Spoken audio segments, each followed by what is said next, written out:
Hey guys, Susan Goss here with Tangible Truth Podcast. So glad that you've joined us again. And this week we are jumping from being curious to a phrase I have used too many times probably, but it's called dangerous assumptions. Oh, wow. It is a heavy phrase, I know, but it's very, very useful. I've written about it in one of my devotionals, and Keri and I, once again, have done a episode on it in season 1, and it was so popular. There is just simply no need to reinvent the wheel. You will really love it. I feel confident because it's a tangible podcast. You will glean so much from it. We all do, because we find ourselves assuming the worst of those we know and love, and they us. And so this is a very practical concept. And so it's a great phrase, dangerous assumptions. And so I really hope Keri gives a great example out of her own marriage from the get-go. So I hope that you do listen and learn from this podcast. We love you. Great. Bye-bye. You don't know what you don't know. Why do we assume that we do? Because of the dangerous assumption. Yeah. That's why. Yeah. We're not mind readers. Right. And so since we don't know what we don't know, we must ask the question. Hi, I'm Keri, a brand new therapist. And I'm Susan Goss, a seasoned therapist. Susan has been my mentor for years. And we love talking about therapy, faith, and relationships. So join us as we share some tangible truths with you. Thanks for joining us for Tangible Truths podcast. I am Keri, and I'm here with Susan today. Susan, what are we going to be talking about today? We're going to be talking about dangerous assumptions. Wow. Okay. That sounds problematic. It is pretty problematic, but we all do it. Okay. We have dangerous assumptions, like we assume the worst. I'm so guilty of that. Well, Keri, I want to bring something up. You're a newlywed, actually. Yeah. I mean, kind of. Yes. You've been married for 2 years. Yes, right around 2 years. Yeah. You and Joe this is your second marriage, right? Yeah. So we were both previously married, both had a long season of singleness, and then and now just got married less than 2 years ago. That's right. So I would consider that still newly married. I feel newly married. Yes. So I would assume, here I am using the word assume, but I would assume that you've had experience with dangerous assumptions because you're just learning each other. Right. That is about so each other. True. Yeah. And you think you know someone, and we dated for a while before we got married, but you don't know people until, especially once you start living together and like, why do you do this the way that you do it? And, even silly things like putting dishes away and like, you're doing it the wrong way. Why would you do this? And, just assuming, well, he's doing it to irritate me, So it's been a process of kind of learning about each other. And I tend to assume the worst. And I think part of that is having been in a difficult marriage previously, that there's a lot of baggage that comes from that. So I just assume that if Joe does something, that he's doing it to hurt me. And and also, since you've been married before, that's automatically kind of a trigger. Yes. For, here we go again. Right. And so Joe becomes your ex, or you become Joe's ex sometimes. And so it's we call that in therapy, a projection, so you project that past, the past pattern onto this. But so we won't get into patterns right now, but that could be another podcast, That'll be another podcast, and it'll be a good one. Okay. Because we talk about that a lot. But for dangerous assumptions, I was thinking that you would have several examples for that. And especially as a newlywed, because we've talked a lot, but I remember one that you told me about that is a perfect example for a dangerous assumption. And newlyweds always have this, but cooking is usually presents itself with one. Do you remember that one that you told me? I do. Okay. Yes. So we had only been married a few months. Okay. And, it was still in the I like cooking dinner for my husband phase of the honeymoon, and I do love cooking. And so I had dinner on the stove, and I knew that he had left work, but I also know traffic can be crazy and he's got a bit of a drive. And I didn't want dinner to get done too soon and to be overcooked. But then I also didn't want him to have to wait when he got home, and I was hungry. So I just texted him and I said, hey, what's your ETA? And that was it.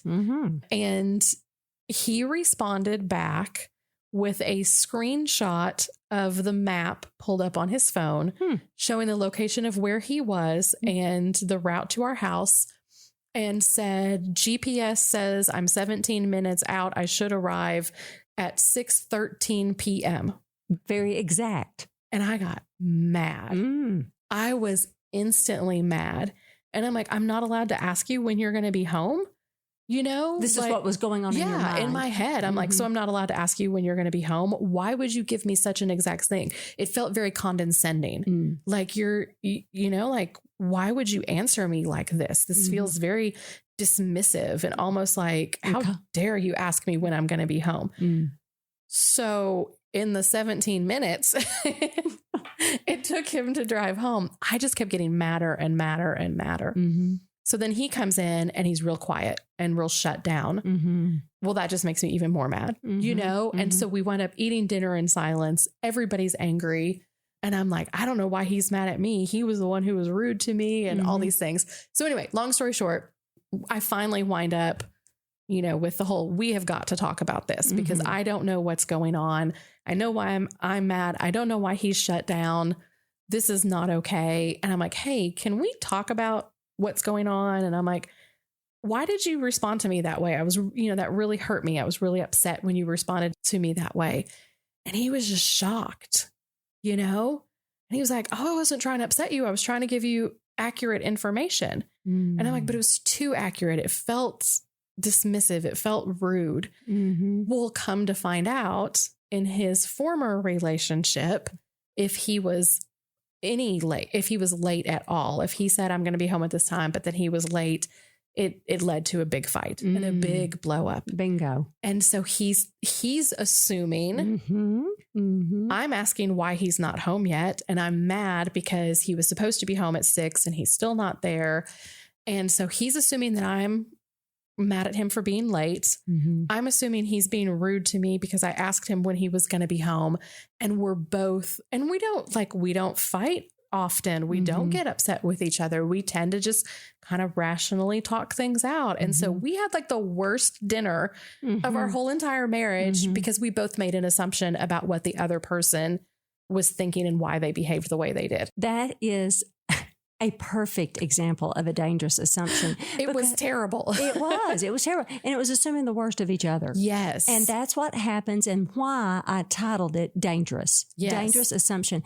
And can you imagine, y'all, it ended well for the two of you. Right. But you can imagine how many couples or relationships, it doesn't have to be a married couple, it can be any relationship, that it does not end well because you don't stop and clarify. Right. Because there are so many that will just assume the lie and act on the lie. Yeah. And that makes it even more dangerous. Yeah. So we don't stop and clarify. Right. And I felt horrible because I'm not a naturally angry person. Yes. Like, it takes a lot to make me mad. And I was just stewing in the kitchen. And like, the more I thought about it, the angrier I was getting. And so then I'm like, slamming cabinet doors and, you know, and I'm like, that's not me. Right. So I'm now behaving in a way that's counter to my natural personality, all because I had this lie in my head that I was just assuming was true. And another great point that I want to bring out in Keri's story is Keri was slamming the doors and assuming the worst while Joe was not around. So being in isolation away from Joe, that's when you were assuming the worst at its worst. Yeah. And so being away from Joe without Joe there to defend himself, I'm going to use that word, but you're not, you know, talking to Joe, you're in your mind, you're making up the story is worse than it actually is. Yes. so there's even research. And Keri, tell us about this research. Okay. Because there is research out there about our brain needing to finish its own story. Right. And whether it's true or not. You were telling me about this and I'm like, that makes sense. Like I don't, like I would have never thought about it. Yes. Okay. So Dr. Robert Burton, he is an MD. He's a neurologist. He's also an author.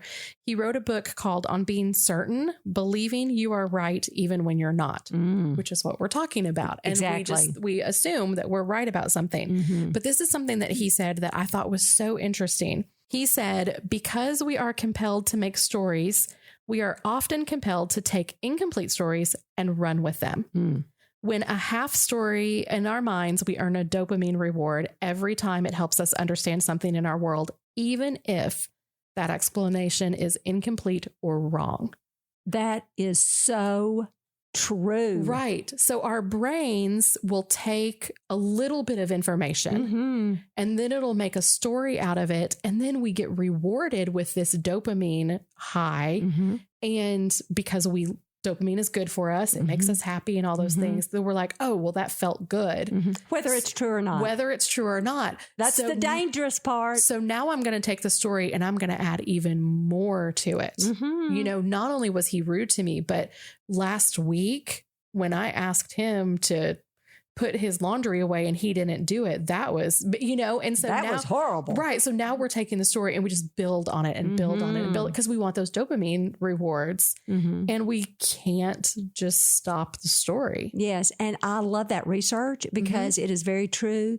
We like to story. We like a story. Yes. But our brain likes the end of the story. Right. We don't like to stop halfway in the middle of a story. We like to finish it. And now there's research that I was telling you to finish it. Now, spiritually speaking, let's talk about that piece right there about story. The enemy, of course, the only language is what? Lie, and God, truth. Well, the enemy is going to come in, especially in isolation, like I told you. And boy, does he want to finish that story for you. Right. And when I say the phrase, whether it's true or not, definitely wants to finish that story with untruth. Yes. Definitely wants you to go, oh, yeah, and remember when Joe did this. Yeah, and I want you to remember when Joe did this. Right. Not positive things ever, but negative. Yeah. And not only that, but the enemy knows our history. Yeah. So the enemy knows about the hurt that I experienced in my first marriage. Absolutely. And so he can take those hurts and use them against me, you know, and where I may not even be aware that that's what's happening. Yes. But because he's so deceptive and he's out to steal, kill, and destroy, of course, he's going to use everything he can against me in that moment. Yeah, because he hates healthy relationships. Right. And he hates covenant marriage. So what God wants you to do is to finish the story with truth. Okay. And so this is what we want to do to counter a dangerous assumption is to bring truth into that. Yeah. And how you do that is to clarify, because here's the deal, Keri. Here's the deal. And this is a great statement. You don't know what you don't know. Okay. You've said this to me a million times, but I'm going to have you say it again because it took me hearing this statement dozens of times for it to sink in. And I want everyone listening right now to just hear you say that again. You don't know what you don't know. Why do we assume that we do? Because of the dangerous assumption. Yeah. That's why. Yeah. We're not mind readers. And we act like we are mind readers, but we're not. Yeah. And we don't know what we don't know. And that is the bottom line. We do not know what we don't know. Right. And so since we don't know what we don't know, we must ask the question. And that's what you did at the end of dinner. Yeah. You said, okay, now what is this about? Right. So why did you, and then when you clarified that, Joe was 100% relieved. Yes. And so were you. Yeah. Because when you've clarified it, when you asked the question, everything was good. Yeah. And generally, that's what happens. Now, at times, if you weren't satisfied with the answer, then you've got something to deal with. Yeah. But you had made something up in your head that was simply simply not true. And Joe was feeding on his past relationship Yes. and assuming the worst, and you were too. Yeah. But when you stop, because you didn't know what you didn't know, as a newlywed, you were assuming based on past relationships. But when you stopped and clarified, asked the right question, you both instantly, you said, were like, oh, and you hugged his neck and how sweet. Right. I mean, it was like instantly. Well, and it was like instantly I felt compassion for him. Yes. You know, I'm like, oh, well, that must be terrible to feel that way. And I don't want him to think that that's what I'm doing. And so it just kind of, you know, when you think about like this giant balloon filled with anger, it was like just popping a hole in it and all that just kind of melted away. And I was like, oh, okay. I was actually really frustrated. And I think that's why I shared the story with you, because I was so mad at myself that I had gotten into that assumption and just kind of thinking, but you know, the truth is that getting in there, making up that story, letting that anger kind of fester, sometimes it feels good, you know, and it's hard when we're worked up like that to stop and go, wait a second, I need to clarify here, you know? So, you know, a great rule of thumb is the moment your body feels tense, almost like anxiety.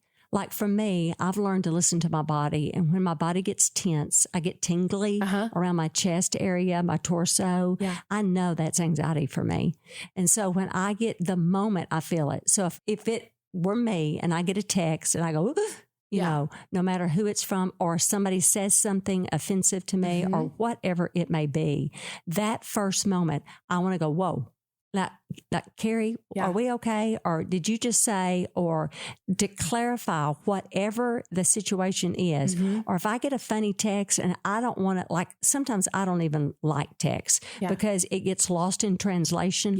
Words get lost in translation. Like if that happens to me, if I receive a text like that, I want to call the person. I want to punch the call button. That's good. Okay. So I want to clarify right then. I don't want to let it go. I don't want anything to fester, but I will feel it in my body, that tense moment, like, ooh, because I've learned I don't want to finish the story in my brain in a negative way because I work myself up. And the enemy loves that. Will make sure that I do work myself up in a negative way, not in a positive way. But I want to stop at that moment and get some clarity. And that is the practical thing to do, just like you did at the end, but not wait 17 minutes. Or a day. So the problem can be, it gets harder. I feel like it gets harder the longer we wait to clarify. Absolutely, it does. So much harder. The moment that we notice ourselves kind of feeling that physical response and start to tell ourselves that story, that's when we should seek clarification. And I'm asking God, the whole conversation with God's going on in my mind. God. I just say his name over and over again. I mean, I feel it and I'm going, God. And I want clarity right then. You know, help me to get clarity. Okay. So assumptions are dangerous. Dangerous assumptions. That's right. The dangerous assumptions lead us to finishing the story, whether it's true or not. And that just kind of, almost like it gets us caught up in this whirlwind of behavior that we don't want to be in. We don't want to act on a lie. So our tangible truth for today. Okay. I feel like there's two things that you brought up that are really practical, that we need to kind of remember when these dangerous assumptions happen. And the thing is, it happens all the time in every relationship. And we've been talking a little bit about marriage, but I mean, if you have teenagers, it's going to happen. Oh my goodness. There's dangerous assumptions there. Coworkers. When your boss walks into your office and says something and, you know, you take it the wrong, like any relationship that we have, this can come up in. You can take anything personally. Very easily. So our tangible truths for this week, our practical takeaways. 1, you don't know what you don't know. Perfect. If we don't convince ourselves that that's true, then we don't even think we need to do anything to bring clarity, you know? And then the second one is just to stop and clarify. And I love that you use both the word stop and clarify. So why is it important for us to stop first and then clarify? Well, you want to stop, like put the brakes on. I like that little phrase. Just put the brakes on, like stop for a minute. And for me, I'm going to say God's name. Like, I want to stop for a minute and then I'm going to clarify, just because I need a bit of rest, if you will, to my spirit, and not just jump in. Yeah. I just want to stop for a second and then clarify. Okay. I want to think about what I'm clarifying. Yes. Just think for a second. Yeah. Or say God's name. I just want to change perspective and stop the cycle that I'm in. Go in the wrong direction and then clarify. Yeah.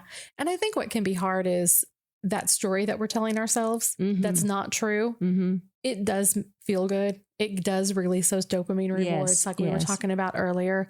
And so it's so easy to get caught up in that. And it can be harder to stop and to clarify in that moment. But if you think about, like, what are the long-term goals here? You know, do you want to just finish that story? Do you want to just get worked up and get angry and get frustrated and everything? But there's something beautiful that happens when you get clarity. It's almost like that assumption that led to anger, that led to frustration, that then brings clarity, brings closeness. You know? Yes. Like once you get that clarity, and I remember, and you know, the example that I gave with my husband, you know, that was just one of many. I mean, we've had big assumptions and small assumptions, but at the end of it, when clarity came, I felt so much closer to him. Yes. After that conversation than I did before. Didn't you? Yeah. Yes. Wonderful. Yeah. And, you know, that stop piece is usually the piece, the segue is, you know, hey, wait a minute. You know, just even that little phrase right there. Hey, wait a minute. Like, is that true? Right. You know, being able to say that is very unselfish, actually. You know, that's a very unselfish, because you're seeking truth. Right. That shows, is this right? Is this true? Yeah. You're seeking clarity. You're seeking truth. It's kind of like a segue into truth, which is very good. Yeah. Yeah. Okay. So we're going to try not to make assumptions. And when we do make assumptions, we're going to stop, remind ourselves that truth is what we want and we don't know what we don't know. And then we're going to seek clarity. Okay. I can do that. All right. So if you'd like more information about today's podcast on assumptions, you can actually read more. I'm going to plug your book. Susan has a book called We're Still in This, and this was actually taken from the book. So if you'd like information about how you can purchase Susan's book and read more about dangerous assumptions, check out tangibletruthministries.com, and we'll have some show notes and links for you there to get more information. Thanks for listening to the Tangible Truth Podcast, part of the KLRC Podcast Network.